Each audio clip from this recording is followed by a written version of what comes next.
So, chances are, if you've ever tried meditation, you did it for a pretty simple reason, right? To feel a little calmer, maybe a bit more focused.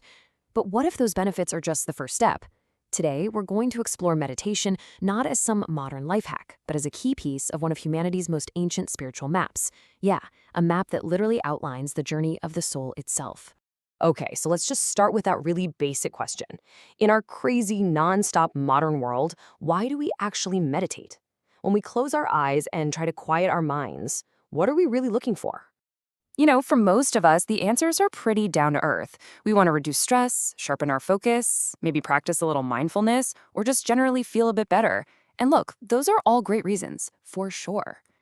But what if all those benefits are just the warm-up? What if meditation isn't the final destination at all, but just one super important milestone on a much bigger, much older spiritual map? A map for the journey of the soul. Okay, so to get our heads around this, we're going to dive into the Saivite path. We'll look at its real purpose, then break down the two big parts of the journey, the outer path of service and devotion, and then the inner path of yoga and wisdom. Finally, we'll see how it all comes together as this incredible, lifelong spiritual evolution. All right, let's get into it. We're going to be exploring a tradition called Saivism, which gives us this ancient and incredibly detailed map for the soul's evolution toward its ultimate goal, becoming one with the divine. So what is Saivism? Well, it's considered to be the world's oldest religion. You can think of it as this ancient stream of thought that flows right into what many people today call Hinduism. Its followers worship the supreme god as Shiva, who's often called the compassionate one, the source of everything. And the key thing here is that Saivism provides a really structured path for the soul to evolve and eventually to unite with that divine source. And this tradition has this just beautiful metaphor to explain the whole process. The lotus flower. See, the soul starts its journey down in the mud, our basic worldly instincts. Then it grows up through the water of all our experiences, always reaching for the sun until finally, bam, it blossoms in the pure light of divine consciousness. It's a powerful image, right? But here's the thing. This blossoming isn't just random. It happens in 4 very clear, progressive stages. You've got Sharya, which is the path of good conduct, then Kriya, the path of devotion. After that comes yoga, the path of internalized worship, and finally jnana, the path of wisdom. So let's break down what each of these stages really means. Now, what's really interesting is that this journey doesn't start with you sitting silently in a room. Nope. It starts out there, in the world. These first 2 stages, charya and kriya, they make up what's known as the outer path. They're all about our actions, our community, and our relationship with the divine. First up is charya, and this is all about building a really solid foundation for yourself. This is what's sometimes called karma yoga. It's about living a good, ethical life and doing selfless service. That's called seva, without expecting anything back. No thank yous, no rewards. The goal isn't just being a good person, it's about purifying the ego, really building a strong character that's ready for what comes next. So, once you've got that foundation of selfless action, the path moves on to kriya. Here, the focus shifts to devotion, or bhakti.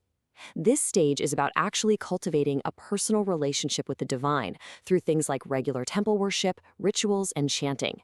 It's about taking all that selfless energy from charya and channeling it toward a higher purpose, training the mind through practice. So these first 2 stages, they're absolutely crucial. They build the stable foundation of good character, a disciplined mind, and a heart full of devotion, all through things we do in the outside world. But once that foundation is totally solid, the journey makes this massive pivot inward. And that, of course, brings us to the inner path. This is where the practices of yoga and jnana take all that discipline and love that you've cultivated and turn them into tools for some seriously deep internal exploration and ultimately realization. And you can really see the shift, right? We're going from selfless service out in the community to deep contemplation within yourself. The worship you did in a temple, that now becomes an internal meditative practice. The entire focus moves from outer ritual to inner realization, from action to wisdom. And boom, this is where meditation, or dhyana as it's called, really takes center stage. So in this yoga stage, and listen, we're talking about deep contemplation here, not just the physical postures you might be thinking of. This is where you learn to turn all that focus and devotion inward. The temple isn't a building anymore. You find it inside yourself. This is where all those benefits we talked about at the start, the focus, the calm, They stop being the goal and start being the tools for a much deeper kind of exploration. And after all that deep, contemplative work in the yoga stage, the soul finally reaches its maturity. And this is the final stage, jnana. Now, this isn't about book smarts or philosophy. This is a state of profound, enlightened wisdom. It's the direct, unshakable experience of being one with the divine. Just like the teachings say, the whole path, through every single stage, culminates in the soul's maturity in the state of jnana, or wisdom. This, right here, is the lotus finally blossoming. It's the whole point of the journey. So when you step back and look at the whole picture, it's pretty clear this isn't some quick fix or a weekend workshop, right? This is a complete, lifelong map for the soul's evolution. So let's just recap. This path unfolds in 4 really clear stages. It starts with charya, building character through service.